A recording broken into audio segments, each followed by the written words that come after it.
கல்யாணம் முடித்து கணவன் மனைவிக்குள்ள நல்ல வாழ்க்கை அமையாதது யாரு? கால்னு சொல்லலாம்.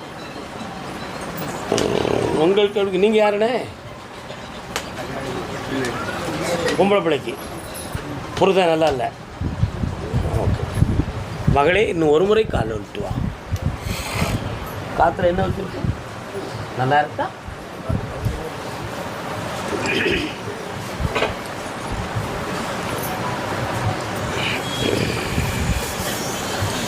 ஏறுக்குமாறான பொண்டாட்டி இருந்தாலும் வாழ்க்கை அமையாது, ஏறுக்குமாறான புருஷன் இருந்தாலும் குடும்பம் நல்லா இருக்காது.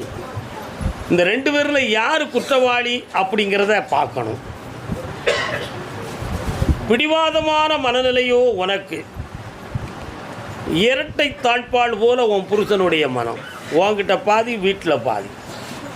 இப்படிப்பட்ட மனநிலைகளோட அடிக்கடி பேசுவதும் வரை